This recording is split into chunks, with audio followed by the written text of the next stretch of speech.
We don't need you. I'm going to live with my lover, so get out of here. To me, his wife, feeding milk to our 1-month-old daughter, my husband coldly declared. He changed completely as soon as my father passed away. What do you mean? We have a baby. I don't need that monkey. With a cold gaze towards me, my husband forcibly threw me and the baby out into the pouring rain. With no one else to rely on, I found myself trembling in the park, holding the baby. But it was my despised mother-in-law who came to my rescue in such a dire situation. Come on, let's fight back. My name is Anna, 32 years old. I supported my father, who was the president of a small family-owned company, as his secretary. I got married to Charlie, who was an employee there, and we had been living with my father in my hometown for 3 years. I'm shy and can't even talk to people on my own, but Charlie is outgoing and proactive. I was drawn to him, and it took only 6 months from dating to marriage. Even after marriage, Charlie was kind, and I was happy. Little did I know it was all a facade. My mother passed away when I was young. But I never felt lonely because I received so much love from my father. However, it's not like I didn't want to depend on my mother, I just couldn't say it because I didn't want to hurt my father. So, I was looking forward to visiting Charlie's house before marriage. I imagined a kind mother-in-law, but she turned out to be surprisingly strict. She was a woman full of vitality, studying while being a housewife and passing difficult national exams, completely different from my gentle and quiet father-in-law. When I timidly greeted my mother-in-law. Speak louder and clearly. I can't hear you. When I was considering quitting my job to focus on housework. You can't quit. You learned management from your father, so it would be a waste. You can balance work and housework. Although it was Charlie to take over the company, my mother-in-law insisted that I shouldn't quit my job.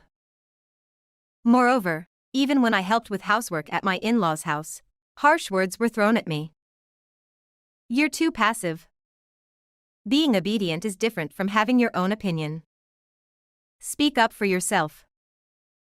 Every time I met my mother-in-law like this, I was scolded, and I became depressed, but Charlie comforted me. Sorry. My mom has always been nagging. I've been scolded a lot too. I have nothing but bad memories.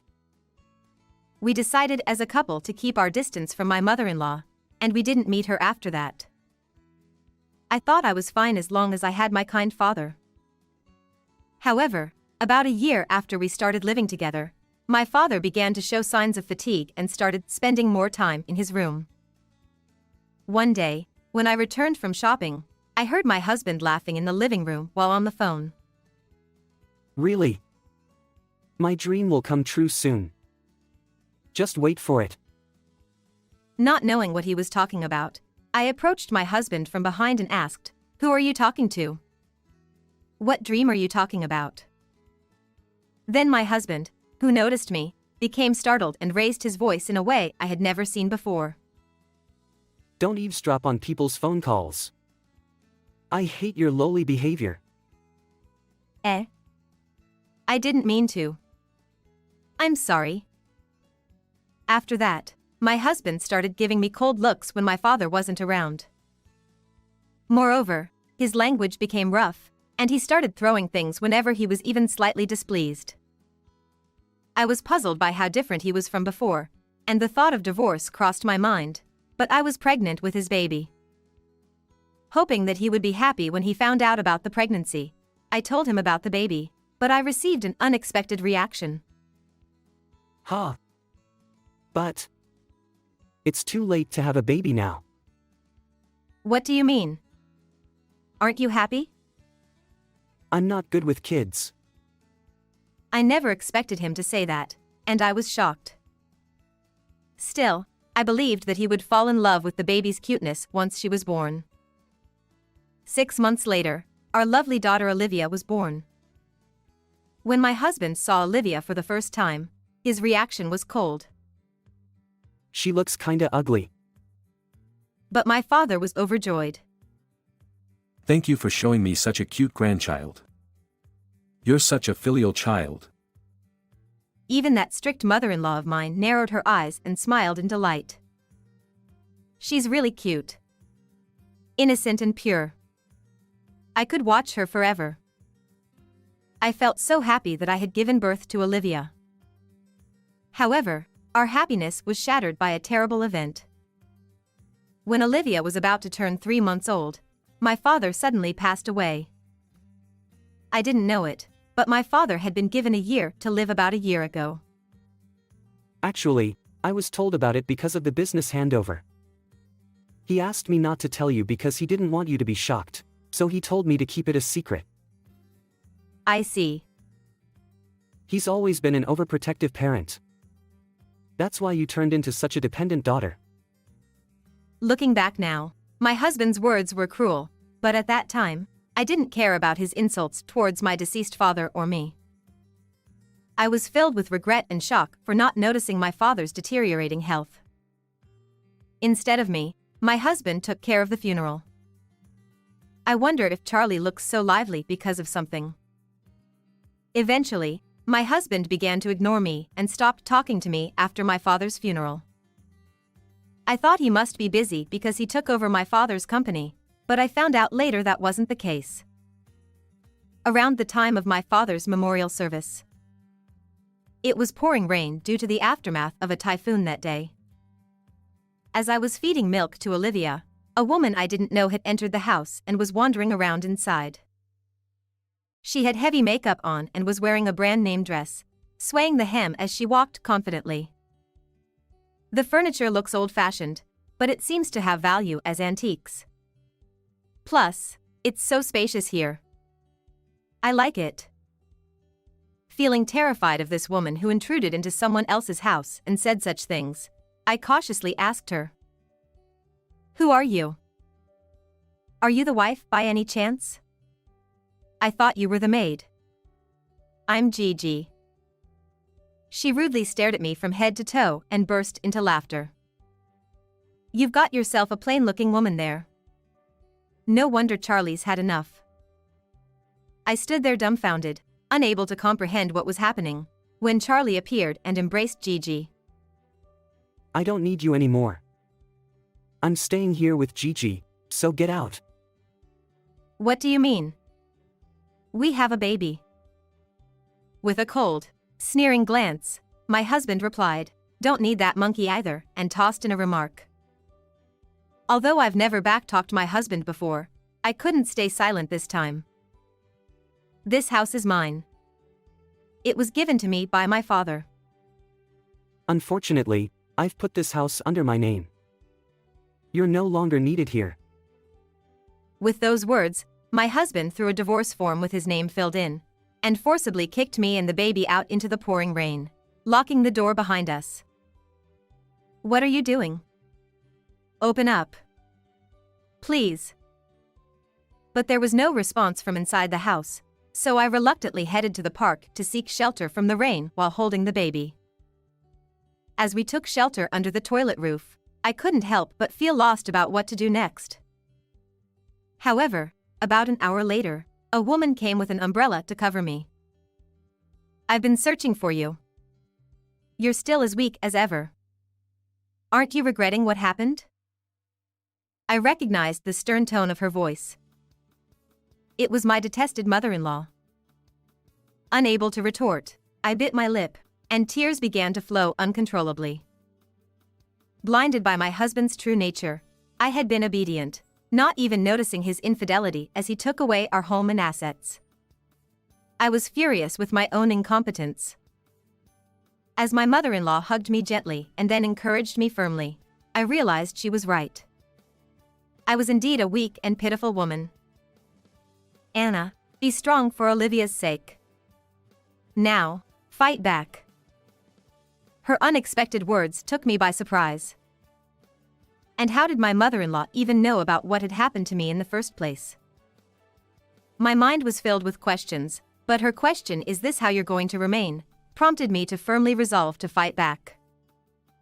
Afterward, my mother-in-law took me to the apartment she rented for work. It was a sophisticated interior, with no unnecessary clutter. She had prepared everything I needed, including clothes for myself and necessities for Olivia. After cleaning myself up in the shower and stepping out of the bathroom, I saw Olivia sleeping peacefully in my mother-in-law's arms. As my mother-in-law gazed at her granddaughter's sleeping face with a gentle look, she began to speak slowly. "This is something I've been worried about. That such a day might come." As she revealed the shocking truth, I felt a burning rage surge through my entire body for the first time in my life. From that day on, fueled by my frustration, I made a firm decision to transform myself, both physically and mentally, as my mother-in-law suggested. I followed her belief that if you present yourself well, you'll be treated well. If you're sloppy, you'll receive corresponding treatment. I went to the salon to tidy up my hair, changed into the high-quality suits my mother-in-law had chosen, and learned how to do my makeup properly. During this time, Olivia was looked after by my father-in-law, giving me plenty of time to focus on myself. Indeed, just as I thought. "Anna, you shine when polished. Look at yourself. Is this really me?" The reflection in the mirror was completely different, but I couldn't help but admit that I looked stunning. With newfound confidence, I headed back to our former home with my mother-in-law. Upon seeing us, Gigi appeared nervous in the presence of the two elegantly dressed women. Who are you both?" I couldn't help but laugh at the formal tone of her voice. "Huh? Charlie's mother and you're Anna?" Once she realized who we were, she hurriedly went to fetch Charlie from the back room, and when he rushed in, he was taken aback by my transformation.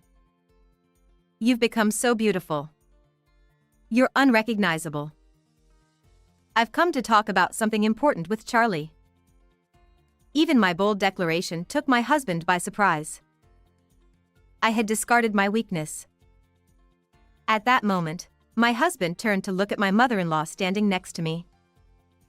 "Mom, what's the sudden visit for?" "I'm here today as Anna's lawyer."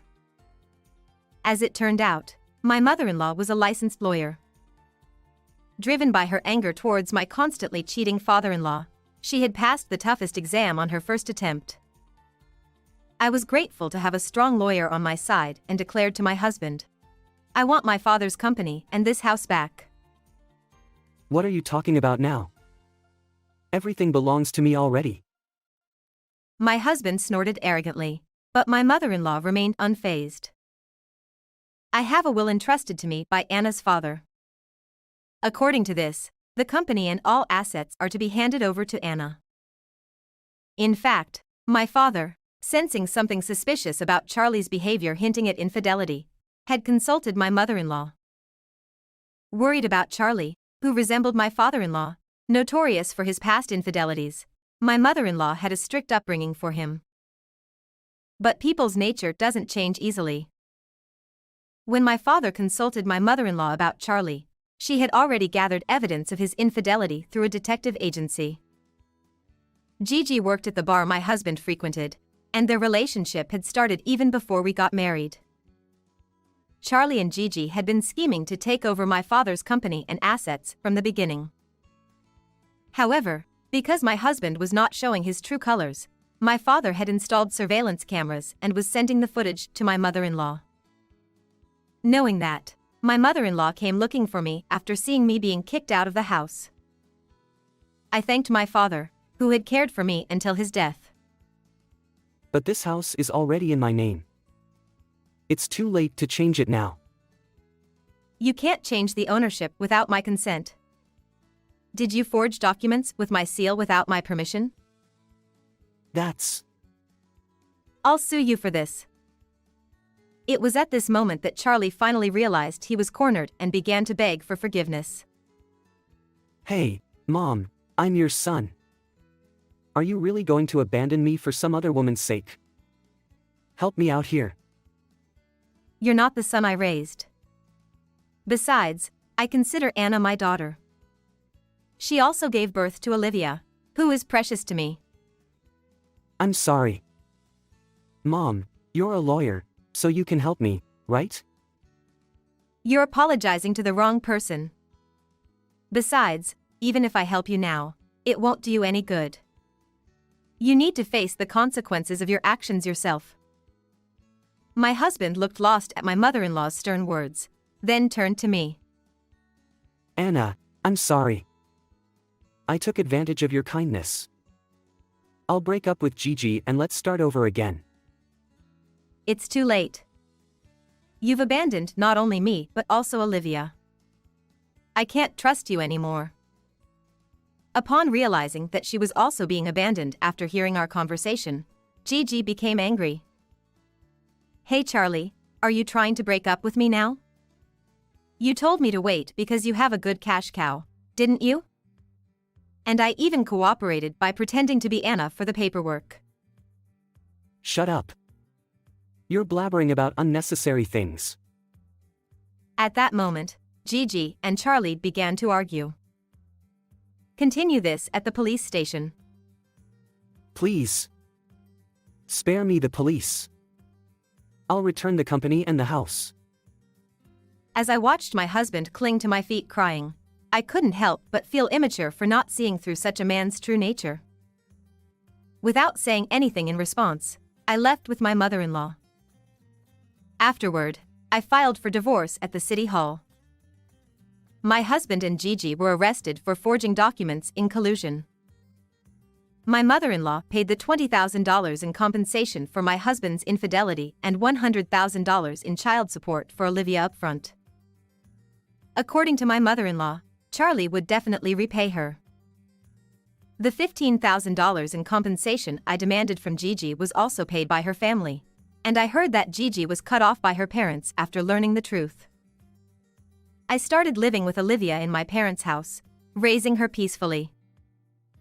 I became close with my mother-in-law, and I admire and emulate her way of life.